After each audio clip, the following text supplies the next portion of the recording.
para comentar brevemente sobre el aplanamiento de la curva. De repente existe inquietud sobre qué quiere decir que esto del aplanamiento de la curva, y quisiera retomar sobre una imagen que presentamos en enero, la volvimos a presentar en febrero, creo que en marzo no, pero que es el fundamento teórico del control de una enfermedad pandémica. No, esta no es, la siguiente. Y es esto. Esto es una curva epidémica. Una curva epidémica, como ustedes conocen muy bien, es una gráfica, es una representación visual de la ocurrencia de un fenómeno de interés en salud pública, concretamente en este caso de una epidemia. Y esto forma parte de la extensa documentación científica sobre el control de las pandemias, concretamente en el marco de preparación de pandemia de influenza que ha auspiciado la Organización Mundial de la Salud desde el año 2005 o incluso desde antes, una década antes, se ha ido perfeccionando la evidencia científica que respalda las distintas intervenciones que deben hacerse para controlar una epidemia cuando ésta es de interés global y entonces se llama pandemia.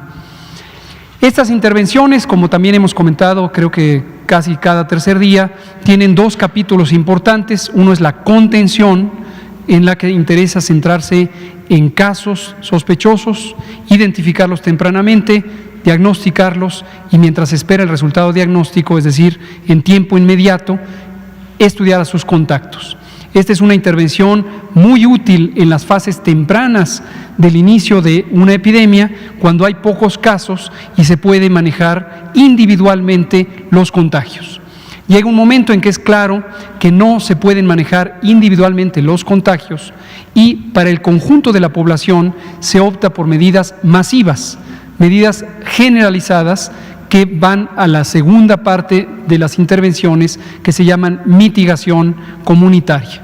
Y esta mitigación comunitaria se basa fundamentalmente en el mecanismo de distanciamiento social, que aquí le hemos llamado la sana distancia. Y es exactamente lo que hicimos.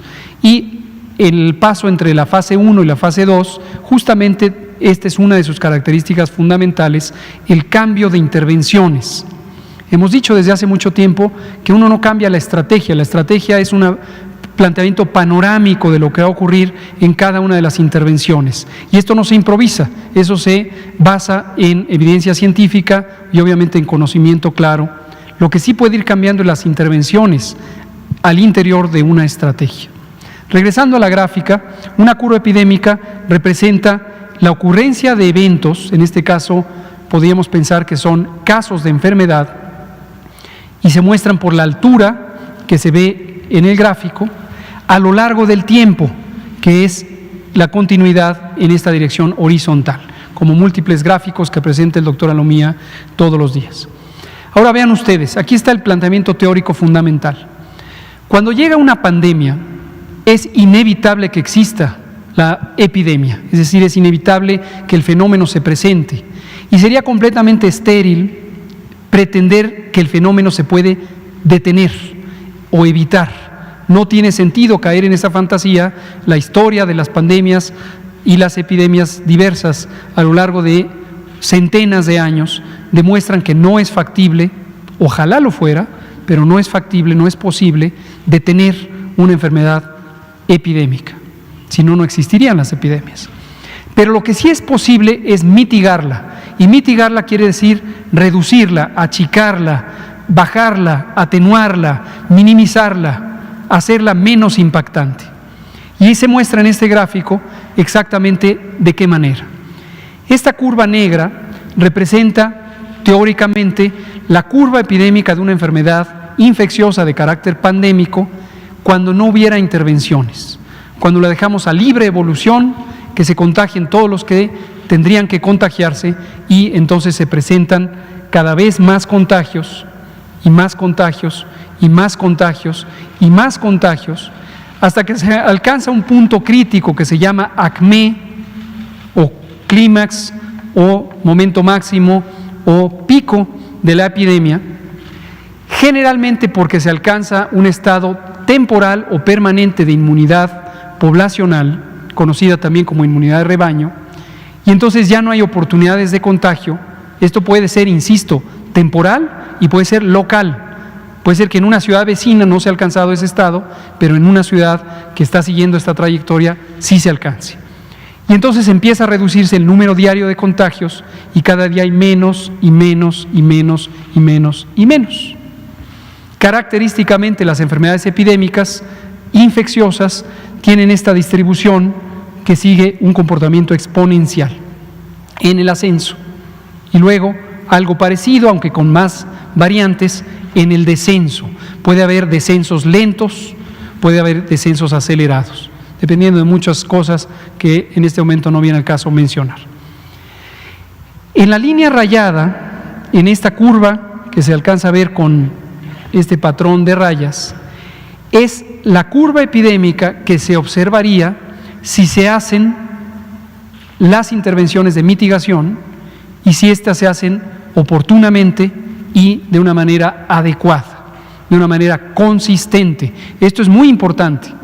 Consistente quiere decir con un patrón que sigue una misma regla, por ejemplo, mantenerse en casa a lo largo de todo un periodo definido. Si en un momento dado esa regla se pierde y a veces se sale de casa, a veces se queda en casa, a veces es más estricto el confinamiento, a veces es menos estricto, no tendríamos una curva como esta, porque habría rebrotes y podríamos tener, por ejemplo, una curva con subidas y bajadas. Regresando al planteamiento teórico de cómo se maneja una epidemia, hay tres objetivos principales. Hay muchos objetivos, pero tres destacan respecto a la transmisión. El primero es, queremos que el momento epidémico se retrase. ¿Por qué queremos que se retrase? Porque en la mayoría de las circunstancias con una pandemia, los sistemas de salud en el mundo no están preparados para recibir algo que es, por definición, emergente, extraordinario.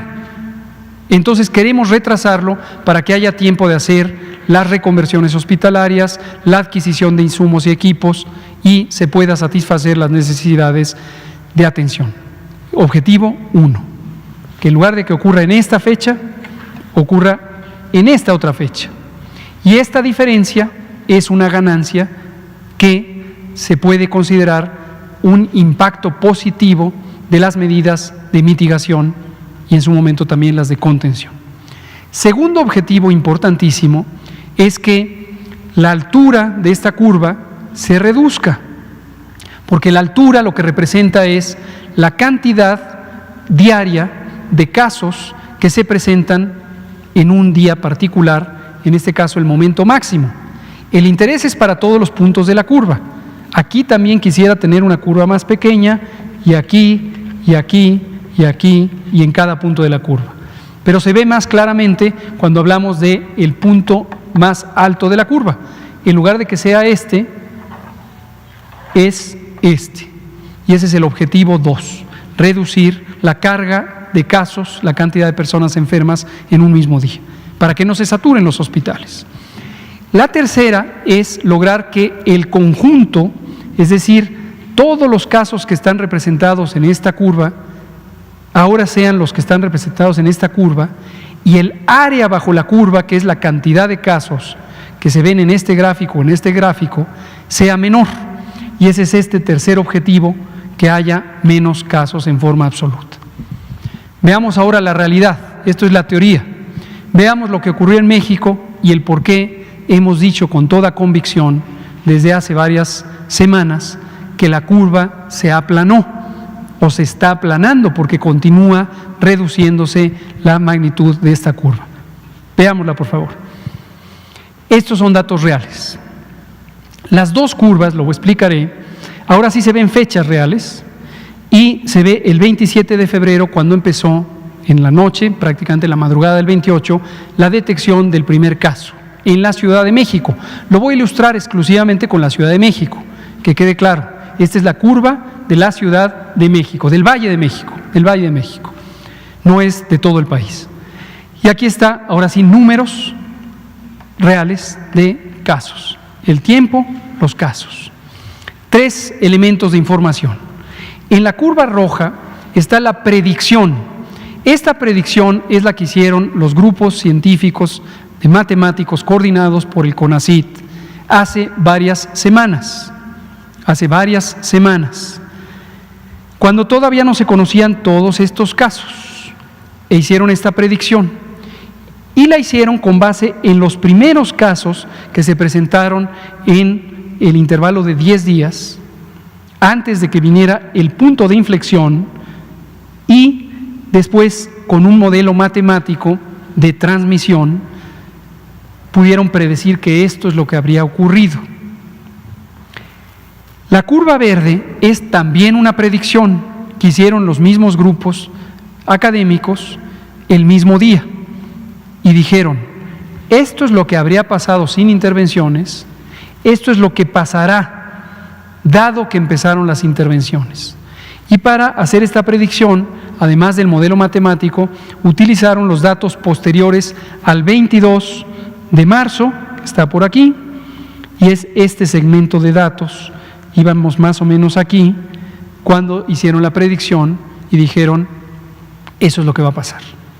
Finalmente, las barras amarillas es lo que ha estado pasando. Cuando se hizo la predicción, esto de aquí para acá ya había ocurrido, pero esto de aquí para acá no había ocurrido. Esto lo hemos visto posterior a la predicción. Y las predicciones de lo que está ocurriendo y ocurrirá en los siguientes días y semanas se actualiza periódicamente, precisamente para tener un reconocimiento más claro, dado lo que va ocurriendo, lo que va a ocurrir después. Ayer por la noche nos entregaron la nueva predicción, que es ligeramente menor a lo que habíamos tenido el 29 de abril y el 22 de abril. Y la seguirán actualizando cada semana. Finalmente, los números. Vamos a comparar dos cosas. Vamos a comparar la predicción de lo que ocurrirá, predicción que se hizo en esta fecha, 9 de abril, qué iba a ocurrir con respecto a lo que hubiera ocurrido sin intervenciones. Y vamos a comparar también los datos observados hasta la fecha en que están presentes con respecto a lo que hubiera ocurrido si no se hubieran hecho las intervenciones. Termino mostrándoselos. Sin intervenciones, tendríamos el ACME, el punto máximo, lo hubiéramos tenido el 2 de abril. Un pico muy temprano. Hemos ganado tiempo. Objetivo 1. La predicción es que lo tendremos el 8 de mayo. Y estoy consciente que yo previamente dije 6 de mayo. Al actualizar la predicción, se ve todavía una ganancia adicional porque se pasó del 6 al 8. Y para pasar del 6 al 8, necesariamente esta curva es aún más plana de lo que se predijo el 29 de abril. Lo segundo, los casos acumulados en los 61 días desde el primer caso, el 28 de febrero, es decir, la suma de todas estas barras amarillas desde aquí hacia atrás, son, sin intervenciones, 38.773. En 61 días, lo que habría ocurrido en esta curva roja.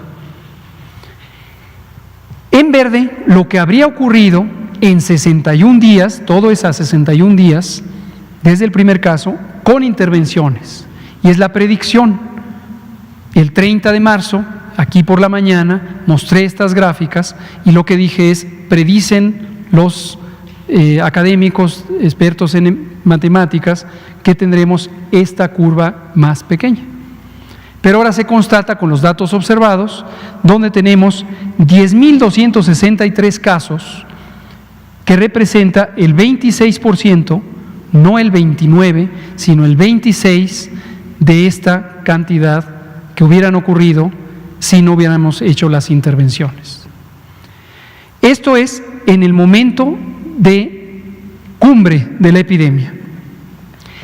Y esto representa una disminución total de 74%. ¿Hasta dónde vamos? Ojo, estas barras respecto a esa curva roja, ¿hasta dónde vamos?